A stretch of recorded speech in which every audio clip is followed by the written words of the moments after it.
Good evening and welcome to the Whiskey Lover Society, and tonight we are talking a little bit on the OSWA Awards, the Online Scotch Whisky Awards for 2022.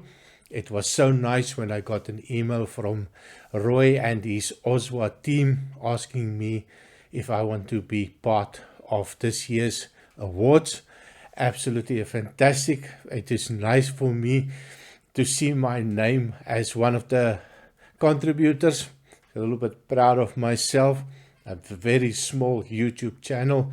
I think we are now have about 820 subscribers, which I'm very grateful for. So thank you very much also from your side. Just remember, if you see the video, to like and subscribe, and maybe I can also reach at least 1,000. And of course, once we have reached 1,000 subscribers, all AdSense that we receive will go towards children in South Africa. So we are not in it for the money, we are in it for making sure other people have enough money for food and clothing in a really difficult time. So on to tonight's whiskey. I had a look at all the categories, loved the categories, made my selection as well. Please remember to go and vote. OSWA's.co.uk. Make your voice heard. Don't complain afterwards that your whiskey did not win. So go ahead and vote. So tonight we are looking at some of the whiskies on the best value whiskies. And some of them, of course, I'm a little bit biased on some. And we're looking, of course, at the Aaron 10-year-old, 46% ABV, absolutely fantastic whiskey, and also a winner last year of Whiskey of the Year. Then we also have the Boonhaben 12, oh my word, that is fantastic, 46.3% ABV, and there's something that I really liked. I would love to try the 12-year-old cask strength, a little bit expensive though. But that's something that I really appreciated. The sweetness, that lovely sherry notes coming out. Lovely whiskey. Of course, there's also the Glencairn 10-year-old. Now, I've been biased towards Glencairn whiskey as well. 46% ABV. It is a fantastic light sipping whiskey, and I've been ranting and raving for it. But I'm a little bit worried for them, just for a simple reason. I don't think it is still a name that is well recognized all over the world. A little bit of a shame, because I do think they make fantastic whiskey. They also have the Glencairn. Now, I think the Glencairn is going through a huge hype situation. A lot of people are pushing it. The prices are quite expensive, going up. A 12-year-old, 46% ABV. I did try it some time ago. I did like it. Really a nice, well-balanced whiskey. And then you have two other options. Ones that I have never tried. And the one is the one we will do tonight, the Ledaig 10-year-old. It's bottled at 46.3% ABV. And of course, you have to also then look at the Loch Lomond 12-year-old, 46% ABV. Both peated whiskies. Now, I do have a little bit of a love-hate relationship with peat. Love being so many, and especially the Octomore 6.1 that I did some time ago. Oh my word, it's fantastic.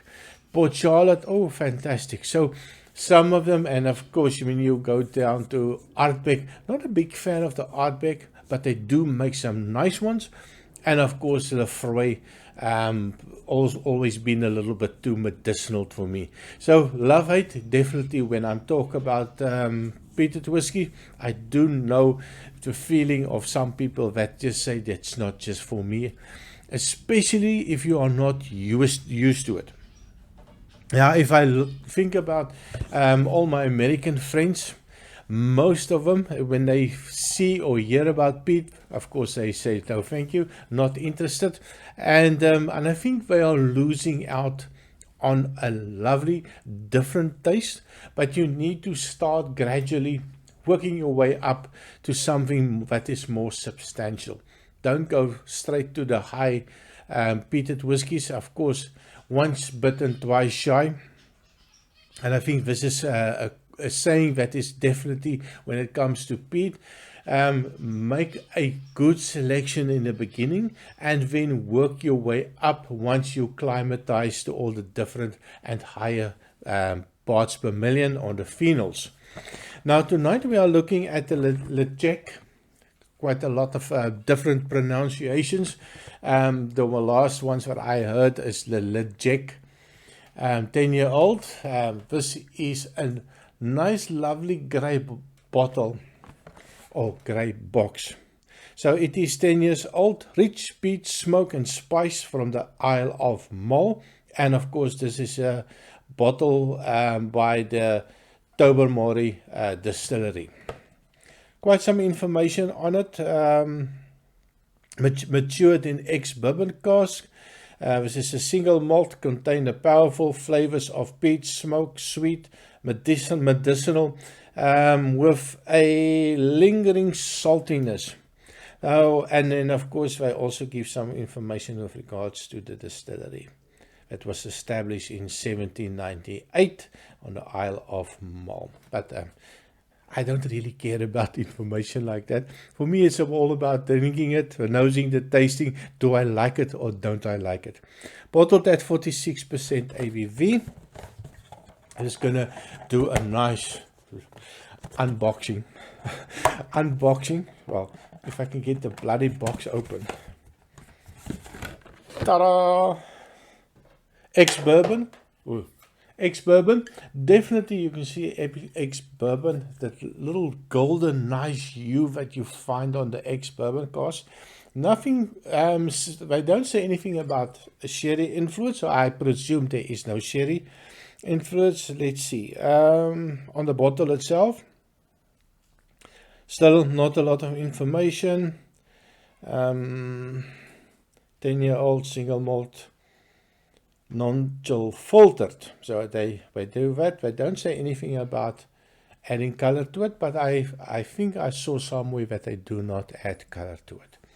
So I'm just going to give it a quick nose and a taste to see what is all the fuss about.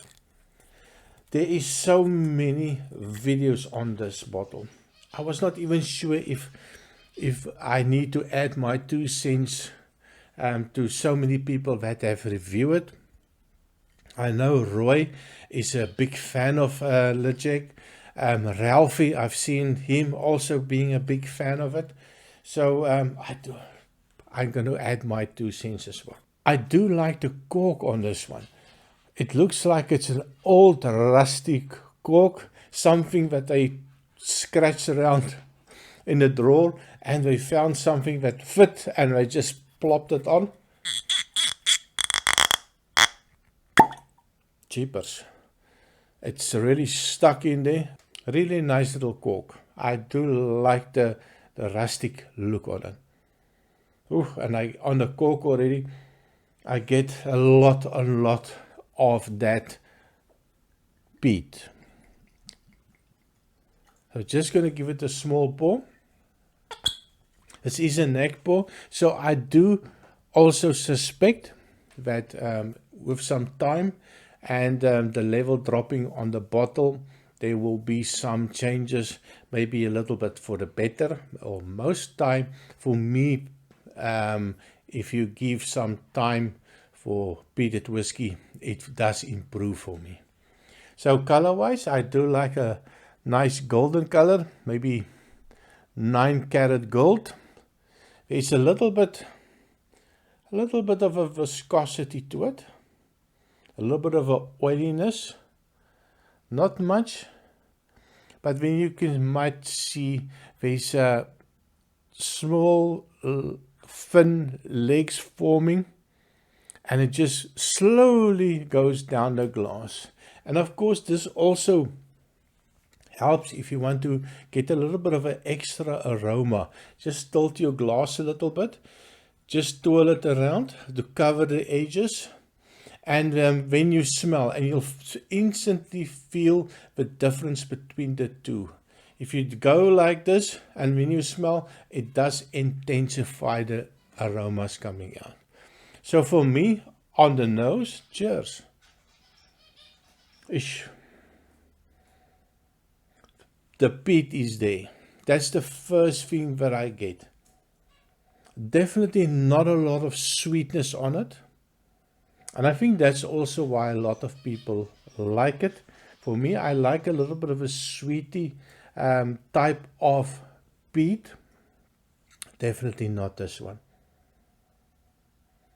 There is definitely a medicinal note, a little bit of a TCP note, a little bit of a tar note.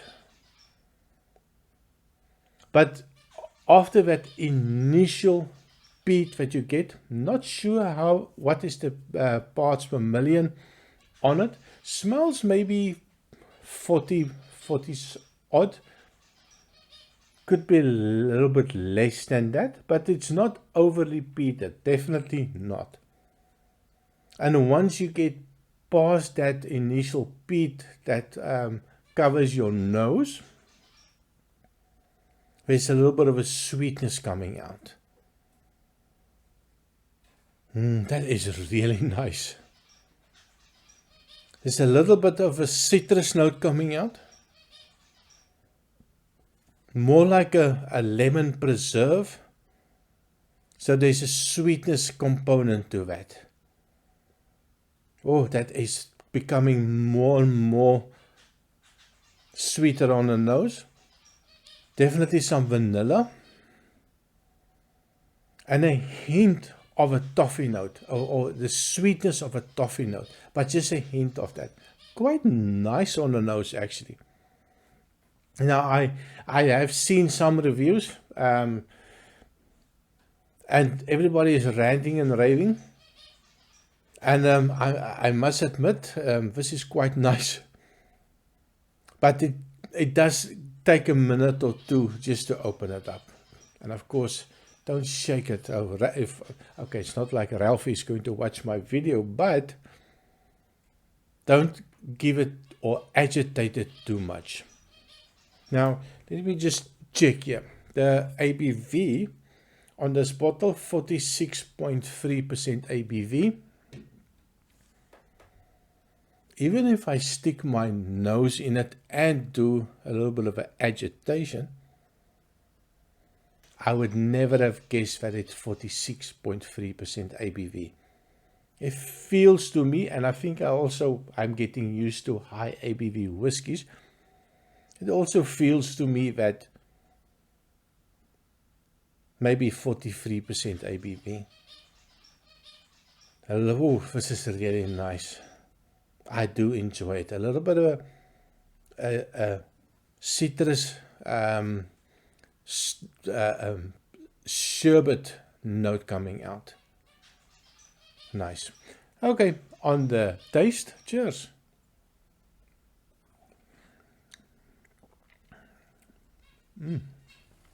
This is quite a surprise for me. It's so much sweeter on the taste. I did not expect that. And I also expected that a little bit of a medicinal note to be a little bit higher. It's definitely there. It's definitely a little bit of a TCP influence, a little bit of a tarry note to it, but it's a lovely sweetness that makes it so complicated. Let me just try again.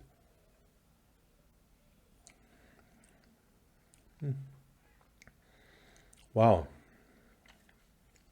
Vanilla. I get a little bit of a toffee sweetness. I get a hint of a oak coming out.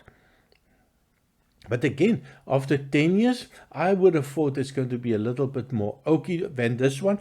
Definitely not. So there's not a lot of bitter notes on this one. Let me just give it one more try.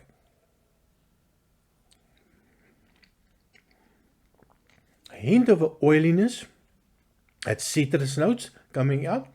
A little bit of a bite now on the tongue with regards to the alcohol. Very drinkable.